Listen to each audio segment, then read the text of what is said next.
दोस्तों आज से 3 दिन बाद क्या संसद की तरफ बढ़ेंगे लाखों युवा?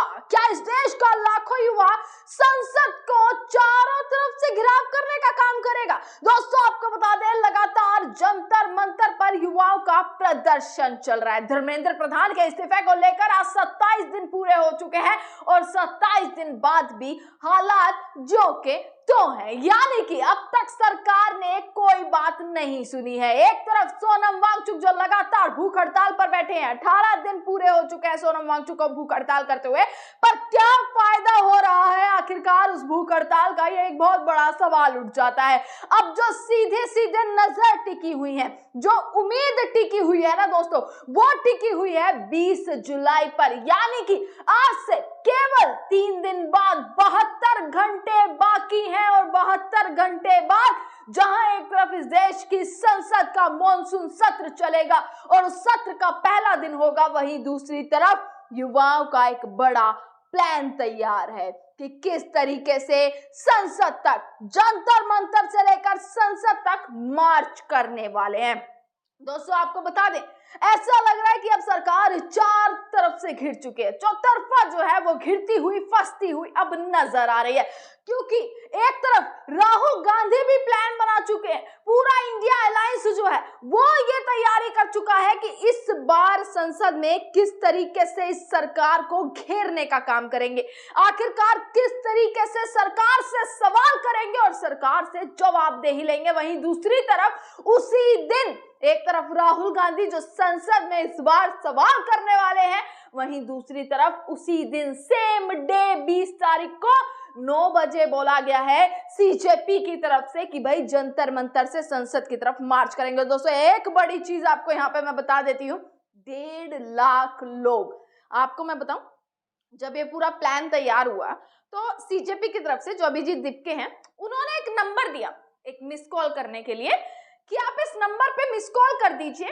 और मिस कॉल के बाद ना ये हो जाएगा कि भाई कितने लोग की मौजूदगी है, ये एक हिंट मिल जाएगा, आइडिया मिल जाएगा उस मिस कॉल के बाद कि भाई 20 तारीख के लिए कौन कौन आ रहा है, वो अपनी अटेंडेंस इस मिस कॉल के जरिए दे दीजिएगा।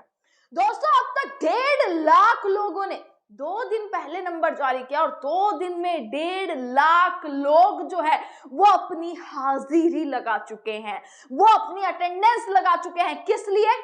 इसके लिए कि वो पहुंच रहे हैं जंतर मंतर पर 20 तारीख के बड़े प्रदर्शन में संसद तक जाने के लिए 1.5 लाख लोग जो है वो मिस कॉल कर चुके हैं। दोस्तों बहुत बड़ा डेटा है ये, और सोच कर देखिए जब 1.5 लाख लोगों की जब भीड़ होगी, जब 1.5 लाख नंबर अभी से सामने आ रहा है, तो किस तरीके से, क्योंकि देखिए दोस्तों देश के अलग अलग कोनों से आएंगे लोग, ये जरूरी नहीं कि दिल्ली एनसीआर से ही लोग आए, अलग अलग कोनों से अभी भी लोग जंतर मंतर पर बैठे हैं। कोई बिहार से है, कोई यूपी से है, कोई हरियाणा से है, कोई राजस्थान से है, कोई एमपी से है, कोई उत्तराखंड से है, अलग अलग जगह से लोग वहां पर पहुंचे हुए हैं।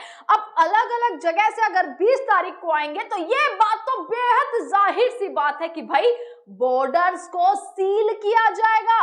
ये एकदम बिल्कुल तय बात है कि 20 तारीख को दिल्ली के तमाम बॉर्डर्स सील होने वाले हैं, क्योंकि एंट्री नहीं दी जाएगी, क्योंकि सरकार घबराती है, क्योंकि ये सरकार जवाबदेही में सरकार के पैर कांपते हैं, क्योंकि ये सरकार को अगर जवाब देना होता, अगर इस्तीफा लेना होता ना दोस्तों, तो 18 दिन एक शख्स के लिए बहुत है कि वो हंगर स्ट्राइक कर रहा है। 18 दिन एक शख्स के लिए, एक 60 साल का व्यक्ति 18 दिन से भूखा है, उसके लिए वो दिन बहुत है। अब तक सरकार को गिरना होता तो वो गिर जाती, और यही तो अपील की जा रही है सोनम वांगचुक से, क्योंकि लोग समझ चुके हैं, क्योंकि देश की जनता समझ चुकी है कि उनके भूखे रहने से ये सिस्टम जिसके कान पर जू तक नहीं रेंग रही है, उसको कोई फर्क नहीं पड़ने वाला है। और इसी को लेकर लोग अपील कर रहे हैं कि आप अपना अनशन तोड़ दीजिए, आप भूखे मत रहिए, क्योंकि सरकार को फर्क नहीं पड़ रहा। फर्क पड़ना होता तो अब तक पड़ जाता।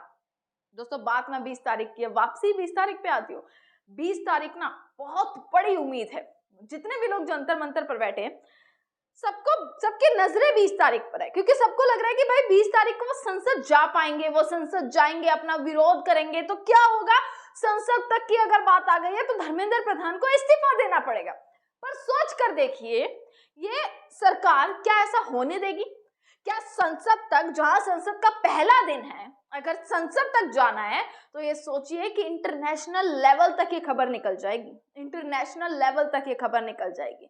दिल्ली के बॉर्डर सील किए जाएंगे, कितनी पुलिस फोर्स लगाई जाएगी, कितनी लाठियां चलेंगी, किस तरीके की कोशिशें की जाएंगी, उन युवाओं को रोकने के लिए एक एक कोशिश दोस्तों की जाएगी। ये बात मैं आज आपको दावे के साथ कह सकती हूँ।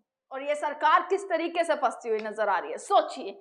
20 तारीख बहुत बड़ा दिन हो जाएगा दोस्तों, मैं ग्राउंड पर रहूंगी, मैं खबर आपको दिखाऊंगी, संसद की भी खबर आपको दिखाऊंगी, वहीं किस तरीके से माहौल सेट किया जा रहा है। बैरिकेटिंग लगातार, कैसी बैरिकेटिंग होगी, कितनी हैवी पुलिस फोर्स होगी, किस तरीके से बॉर्डर पर क्या माहौल होगा, दिल्ली के चारों बॉर्डर पर कैसे माहौल होगा, कैसे जो है कोशिश की जाएगी कि लोग जो बाहर से आ रहे हैं अपना हिस्सा देने के लिए, 1.5 लाख लोगों की अगर मिस कॉल है ना, तो सोचिए मोटा मोटा अगर 1.5 लाख में से अगर दोस्तों 50,000 भी इंसान आ जाता है ना, बहुत हो जाता है। 50,000 लोग अगर दिल्ली की तरफ बढ़ेंगे, दिल्ली की तरफ कूच करेंगे और जंतर मंतर पहुंचकर संसद की तरफ निकलेंगे, वो भी उस दिन जिस दिन संसद शुरू होने वाली है, तो ये कितनी शर्म की बात इस सरकार के लिए हो जाएगी। और सरकार इसको रोकने के लिए अब कितने पैतरे अपनाने वाली है दोस्तों। जाहिर सी बात है बैरिकेटिंग होगी, क्या पता लाठियां भी चल जाए, क्या पता माहौल इस तरीके से सेट कर दिया जाए कि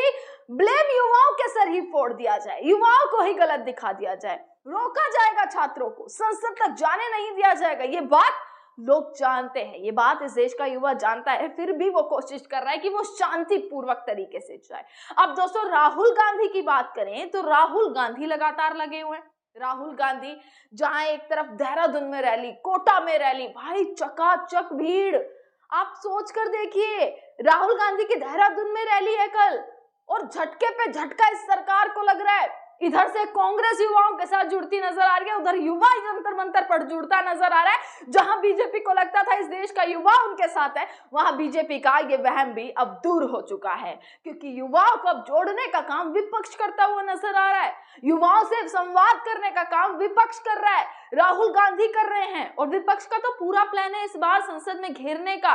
दोस्तों सोनम वांगचुक लगातार इस देश के बड़े महत्वपूर्ण हिस्सा, इस देश के महत्वपूर्ण साइंटिस्ट हैं, महत्वपूर्ण व्यक्ति हैं, जो 19 दिन 18 दिन पूरे हो चुके हैं, 19 दिन लग चुके हैं, 19 दिन से भूख हड़ताल पर है। 19 दिन से हालत बिगड़ चुकी है, 9 किलो वजन घट चुका है।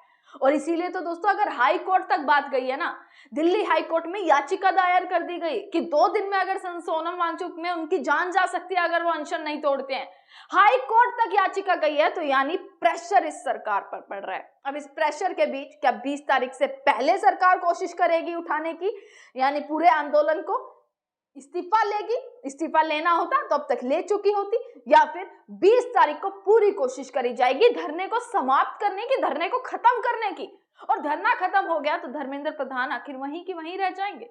आखिर ये लड़ाई फिर आखिरकार कौन लड़ेगा? क्या ये लड़ाई वापसी शुरुआत से लड़ी जाएगी? बहुत सारे सवाल है, और सारे सवालों के जवाब 72 घंटे बाद आपको मिल जाएंगे। 72 घंटे बाद मैं ग्राउंड पर होंगी। क्यों? क्योंकि आप तक खबर पहुंचानी है। इसी के साथ तमाम खबर आप तक पहुंचाते रहेंगे। देखते रहिएगा सजग भारत। आपका बहुत बहुत शुक्रिया।